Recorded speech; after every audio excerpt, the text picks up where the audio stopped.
Whether you've been up late or you're waking up early, it's 4:45, and here's a big shot for you right there with our WeatherCam network looking at downtown of the capital city, and the street lights are aglow. The Capitol Dome is lit, and there's a little hit of fog out there and a few high clouds that are trying to drift in, but for the most part, it is clear, it's warm, and it's humid. 72 right now, the dew point's at 71, and the closer those numbers get, the more saturation of the air that you have, and no rainfall. But yesterday, getting 1.07 officially in Topeka. Right now 63 Marysville, and also out toward Concordia, some of the cooler spots.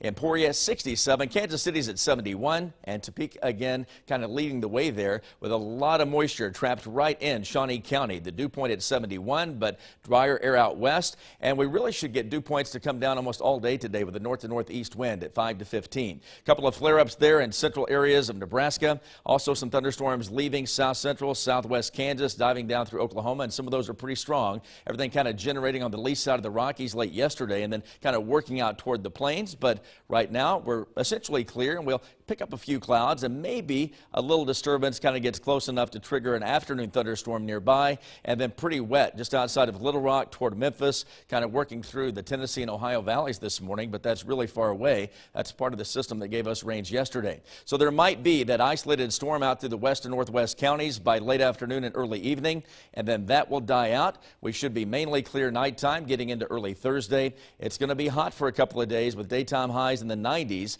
and then there might be a couple of showers up in Nebraska as we go through a Friday afternoon, it looks like, and there could be a little action down to our south too as we get ready to crank up the weekend. But the vast majority of the area stays dry for many, many days until early next week. So what we're looking at with temperatures, there's the surge right between 8 and 10 when we shoot through the 70s, and then we're going to have many hours here where we're roughly 89 to 92, and our forecast high should happen around 4 to 4:30. We gradually come down nighttime, and by early morning tomorrow we should be in the upper 60s, and then tomorrow we go for a 96. So there's your hot weather to wrap up the work week. We're getting into a summer period here as we kind of go through and get into mid-August with low to mid 90s. Looks like a great weekend for some water activities, kind of wrapping up summer break. Early morning numbers in the 60s, and we'll talk more about what could happen with rain chances early next week. We'll do that in just a moment.